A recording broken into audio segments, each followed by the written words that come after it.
नमस्कार विद्यार्थी मित्रांनो, फार्मसी ॲडमिशन प्रोसेसमध्ये डिप्लोमा इन फार्मसी अर्थात डी फार्म कॅप राऊंड 1 अर्थात पहिल्या प्रवेश फेरीचा निकाल जो आहे तो आलेला आहे.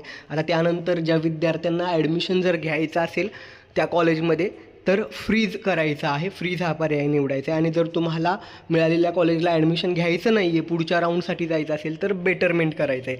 8, 9 आणि 10 ऑक्टोबरच्या दरम्यान ही प्रोसेस करून घ्यायची आहे. जर फ्रीज केला असेल तरच तुम्हाला संबंधित कॉलेजमध्ये रिपोर्टिंगसाठी जायचं आहे. बेटरमेंट केला असेल तर रिपोर्टिंगला जायचं नाही, डिरेक्टली कॅप राऊंड 2साठी ऑप्शन फॉर्म भरायचा आहे. अर्थात ही फ्रीज बेटरमेंट जी प्रोसेस आहे ती कशा पद्धतीने करायची आणि ती प्रोसेस करत असताना तुम्हाला सेल्फ व्हेरिफिकेशन पण डॉक्युमेंटचं करायचं आहे. तर ही सगळी प्रोसेस कशा पद्धतीने करायचं आहे ते आपण पाहणार आहोत. यासाठी DTEच्या वेबसाईटवरती आल्यानंतर कॅन्डिडेट लॉग इनमध्ये जायचं आहे आणि तुमचा ॲप्लिकेशन ID आणि पासवर्ड आणि कॅपचा कोड टाकून लॉग इन करून घ्यायचं आहे.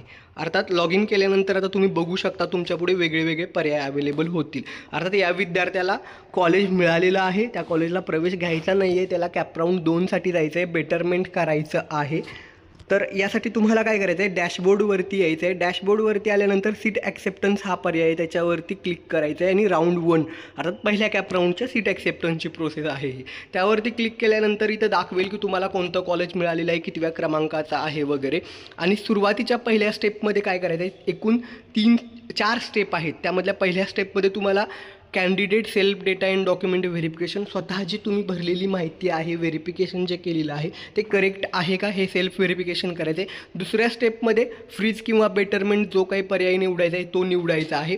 सीट ॲक्सेप्टन्सची जी काही पेमेंट आहे 1000 रुपये ते तुम्हाला तिसऱ्या स्टेपमध्ये भरायचे आहेत. आणि चौथ्या स्टेपमध्ये सीट ॲक्सेप्टन्सचं जे लेटर आहे त्याची तुम्ही प्रिंट काढू शकता किंवा PDF म्हणून सेव्ह करू शकता. तर 1 बाय 1 बघूया कसं करायचं आहे. तुम्हाला पहिल्यांदा क्लिक हिअर टू कम्प्लीटवरती क्लिक करायचं आहे. तुम्ही जी काही माहिती भरली ती करेक्ट आहे म्हणून ॲक्सेप्टेड म्हणून तुम्हाला करायचं आहे.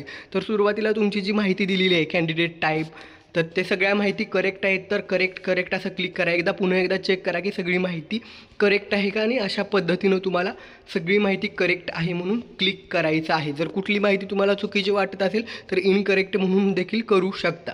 अर्थात त्यानंतर दुसऱ्या स्टेपमध्ये तुम्ही जे डॉक्युमेंट अपलोड केलेले आहेत ते सेल्फ व्हेरीफाय करायचे आहेत.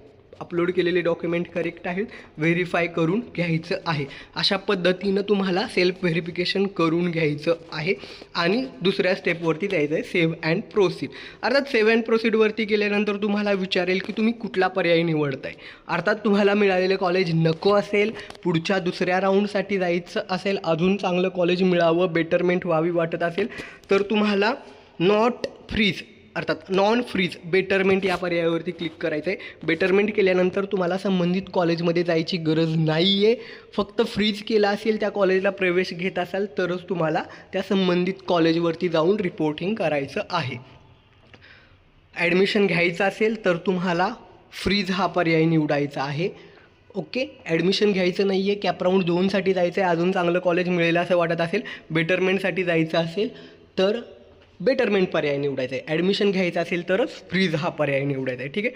आणि इथे तुम्हाला एक OTP येईल, तो OTP टाकायचा आहे, सेव्ह अँड प्रोसीड म्हणायचं आहे. 1000 रुपये सीट ॲक्सेप्टन्स फी भरायची आहे. आणि ते जे लेटर जनरेट होईल ते तुम्हाला काय करायचं आहे, सेव्ह करून ठेवायचं आहे ॲज अ PDF म्हणून. ओके. आणि ही जी सीट ॲक्सेप्टन्स फी 1000 रुपये ती पुन्हा भरावी लागत नाही, पूर्ण प्रोसेसमध्ये कधी ना कधी एकदाच भरावी लागते. ठीक आहे.